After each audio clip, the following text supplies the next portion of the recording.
that really stand out, and they've not only are they got a good arm, accurate, but they can move the chains by running as well.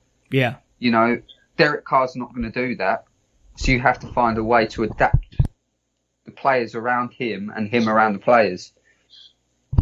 Which for me isn't ideal. I'd love it if Derek Carr had that little burst of speed more than what he's got, but I wouldn't change him because he is really good at what he does.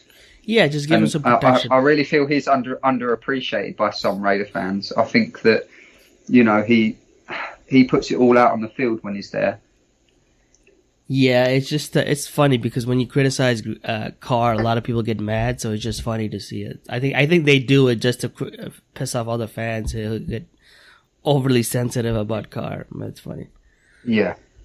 All right, so offense, I guess we have a running back and tight end is manageable. Interior O-line is manageable. We don't have a glaring need. We can use upgrades. But if we went into the season with what we have on offense, I mean, it wouldn't be horrible. I mean, we could use tight end, running back, or interior O-line, but maybe out of the top 4 picks, we can spend one of the picks and BPA in one of those positions. What the needs are in defense and defensive end, we have Arden Key, starter quality, and that is it. Yeah. It reads him and John Gruden. You know, I would have loved it if we picked up at least somebody who can stopgap on the other side, opposite Arden Key, so we don't have to go in the draft and have to grab a defensive end number 4. You know what I mean, or pass rusher. But yeah, I mean, people Ziggy Answer are still available though, so I wouldn't rule that completely out. Well, what they're saying is that Ziggy Answer is having another MRI or a test on his injury, right? Okay. So the teams are waiting to hear back the results of his injury before they commit to anything. So that's what the holdup is. Yeah, because I would definitely take him if he's good to go. I wonder what his value is. I was on Spot Rack, right? And they said his value is $13 million a year. That seems a little high for a guy who's often injured, but he is a pass rusher, so. I mean, I would give him like a 1 year, $10 million deal, prove it, and then see what happens after that. Yeah. Yeah, I'd be interested to see when his follow-up is. Yeah. A lot of teams will be interested still. Oh, yeah. I mean, we should be interested. We'll take anything. We signed a AAF guy. We signed the guy from the Giants. I don't even know what his name is, but none of them are starter quality. Josh Maurer. Okay. From the Giants, yep. Yeah. I mean, to be honest with you, I'd take the Raiders cleaner at defensive end at this moment in time. I'll take you, man. Just take you, put you out there because nobody else on the roster. We can't even fill out the full quota at defensive end at the moment, can we? We've got 2, that's it. We gotta get one, obviously,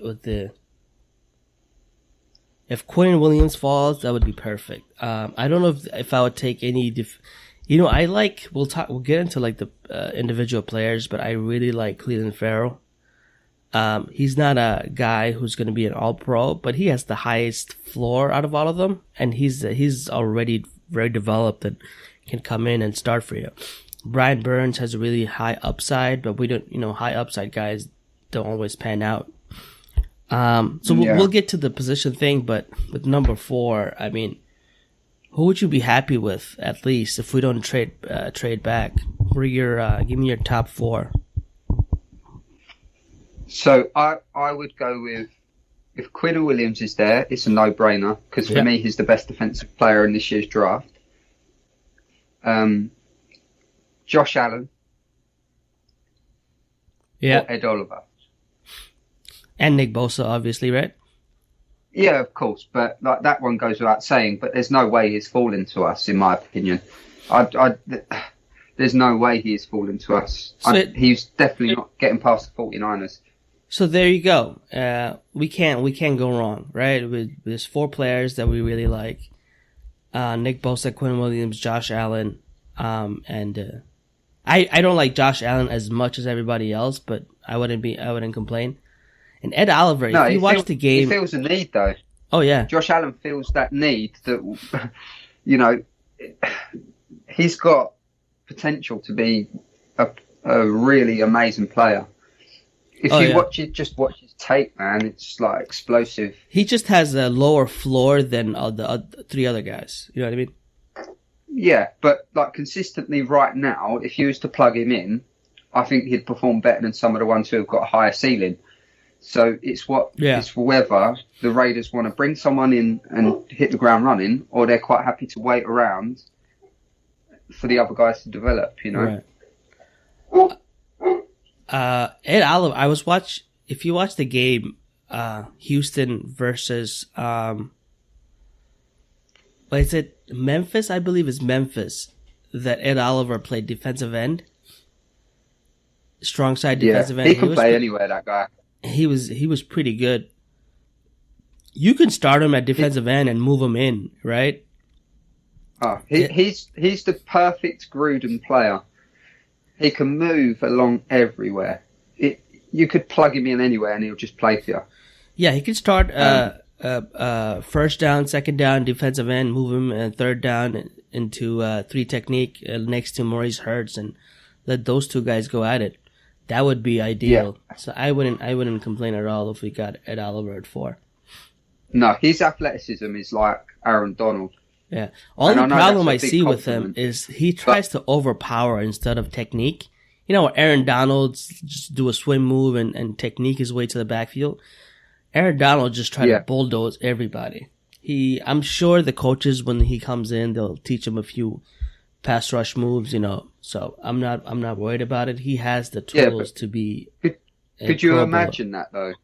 Maurice Hurst with Quinn Williams or Ed Oliver. I mean, geez, man, like that is a scary defensive line. Yeah, I'm surprised we gave what's his name, Jonathan Hankins, a contract already. I thought we would wait, but I guess they really liked him. You know, if he plays well, Jelly might get cut. I think that Paul Gunther really liked him. I think he values Hankins' versatility. Like you need a run plugger. Line. He can play. Yeah. He's a plug and play type, and I think that we haven't really got many of them. And Jelly's really just a nose tackle, isn't he? I like Jelly, but he really is just a nose tackle. Yeah, you need one guy at least who can hold up against the run. And, you know, if you shut down the run and first down, that gives you second and long and third and long, and makes the offense one dimensional. So you need a guy at least like that. So I'm not gonna. But maybe Gruden and Gunther have gone along the lines of, well, we'll keep Hankins, but the likelihood we'll draft someone who can play defensive line in the first round, Quinn Williams or Ed Oliver, and they're both really good against the run. Mm-hmm. So there'd be no need for Jelly. And I would double dip too. I mean, numbers would be, but I don't know what his cap hit is. Jelly probably like $3 million, $2 million. I don't know, something like that. It's not huge. No, exactly. So it's not under the realms of possibility that could happen. Because and who knows how Vanderdoes is going to do and how he comes in. You know what I mean? Yeah, I feel bad for Vanderdoes because he's really suffered just really horrific injuries. Yeah, it's not even his fault. But it's not his fault. But I can't see any way back for that guy. If he comes back and plays amazing, then I'm happy for him. But I just can't see it. The injuries he's had are just too grueling on your body. It reaches a certain point where your body just is so fragile. Yeah, and you can't run. I've had a medial ligament. If you can't run, you can't shed the weight and get in football shape. So. No, exactly. I had a medial ligament injury, and I played soccer at a really good level. But you're never the same after that. because you're always worried, and it's always kind of there, niggles at you. So I think we need to double dip in that position as well. Maybe in round 4 or 5, when somebody drops, maybe someone like Joe Jackson in round 5 or something like that. Or maybe even with the 24th, if someone like Cleveland Farrell falls. So it all depends. But we need to go defensive line. That would be ideal.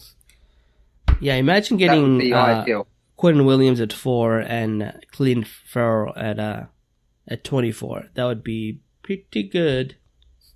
To be fair, I'd pretty much just say skip the rest of the draft. That's it for today. All right. So defensive tackle we're said, but obviously if Quentin or Ed is there, you got to take him.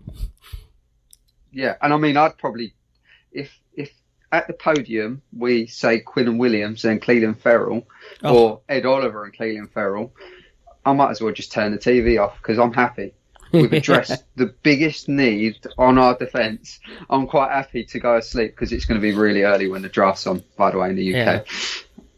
So, a lot of energy. You know who I watched recently that I really, really like is that Chase Winovich from Michigan. He's not just a guy who tries hard, because you know when like the media sees a white person playing defense, they go, "Oh, he tries hard, that's why he's so good." No, he's not just a try hard. He's very athletic. He tested in the combine. He had a sub 7.3 cone, ran really well, lifted well, and his tape. He shows technique, not just running around. He has good technique. He bends like he bends really, really well. He's like elastic. So I wouldn't be. He's the only knock on him is just he seems a little small. He has shorter arms, but I wouldn't be upset if we took him with the 27th either, because I think he's like a late first type of guy. But he's good. Yeah. Or you can look at rounds like 3 or 4 where there's guys like Ben Benogu who I've been massively high on since day one. You know who the Raiders are high on? The rumor is that they like LJ Collier, and they might take him with the 34th and even 27th, which is kind of high, but it depends how it falls. Ever take that. So I like him, but there's no way I'm taking anything but like a 3rd rounder on him. That's just my opinion. Yeah, for me, he's a 3rd round prospect. When you look at the other edges that are there, even Zach Allen's better than him, in my opinion. Really? And he's not even... I think that Zach Allen should be like a 2nd round pick. Yeah. No, Zach Allen's a 2nd rounder. But we'll get into more detail about the defensive ends next one. I just want to go through the... All right, so DT, we got that. Cornerback. I think we're going to need another cornerback in round 1 to fight off Darryl Worley, because I didn't like what I saw from him last year. And Garen Conley might get injured. What if Garen Conley gets injured again? Who's going to play? You know what I mean? So I think Darryl Worley is a really, really good backup, but I think we need somebody opposite. And slot, we have LaMarcus Joyner. He's going to play slot, and on base defense, he's going to play free safety. So we have that covered, right? We need another cornerback, and I think the value starts at that position. Dane Brugler from The Athletic mentioned that this might be the year that no cornerback goes top 25, just because the value isn't there. But obviously PFF loves cornerbacks, and since it's a position of value, they might go earlier. But I think at 24 or 27 is perfect for a quarterback this draft. What do you think? Yeah, DeAndre Baker maybe. Yeah, I like him a lot. Even Greedy Williams might fall. Yeah, I wouldn't be unhappy with either of those two. Not with like pick 27, because let's be honest, that's just at the back end of the 1st round. It's the value in the 1st round is like the top 10 to top 15 picks. That is like the value picks, isn't it? That's where the top 15 players generally would go, depending on if there's some surprises. We can even move back. They start filtering. We can even move back from 24 back into the late 1st, early 2nd, pick up an extra 3 and still get a stud cornerback, because there's there's a few of them stuck together. Like, I think you have Greedy Williams and DeAndre Baker in a class by themselves. Yeah. I really liked